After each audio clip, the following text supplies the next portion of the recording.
Hey, what's up? It's Kenry Woods. I just wanted to do a quick video about this whole MGTOW topic, men going their own way.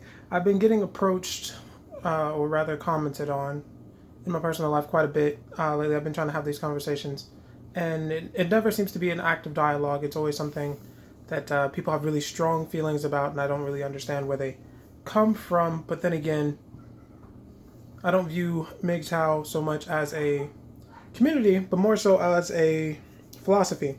The way I've seen it described, I've heard things like movement and all that sort of stuff, but I think everybody likes to feel like they're a part of something, a group dynamic. But I think what's actually important in life is to be an individual and have your own sense of morality and define the world for yourself, because you can't see the world through anyone else's lens. It always has to be personal. That being said, I've heard the MGTOW philosophy as being one of misogyny, so I looked up the word misogyny, right? Because I don't want to just come out nonsensical.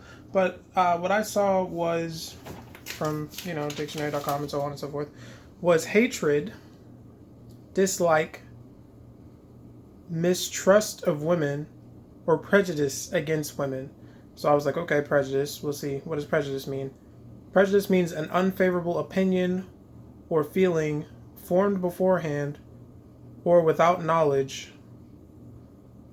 And I'm like, I don't know that to be whatever. And also another definition for it is a preconceived opinion or feeling favorable or unfavorable. So if you feel some type of way about something that you don't have a reason for feeling that way, that would be a prejudice.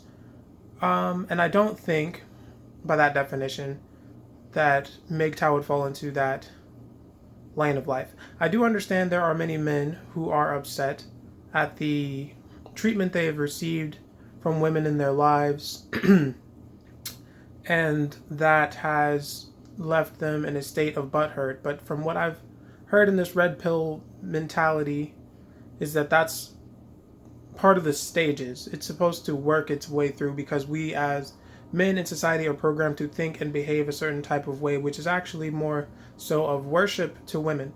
I don't think that that's up for debate if you sit around and think about it for a couple of seconds. Women can hit you and you can't hit them back. Um, you know, Tells you to honor your father and your mother, but like, what did your father ask you to do? How did your grandfather behave? If there were any men in your life at all, because obviously there's a high rise of single parent homes, usually with women. Are there so many women in these single homes? Well, you have all types of ideas about that when it comes to like welfare and a culture of deadbeat dads and all types of reasonings. But I don't really want to go off on that tangent. I just wanted to say that from my perspective, as far as my own personal philosophy goes, to clear this up for anyone who might be interested, I am concerned on improving myself as a human being.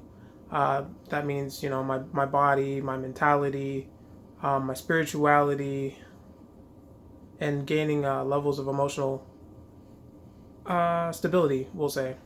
So, all I'm saying is I'm in a phase of my life where I want to focus on myself rather than constantly trying to be in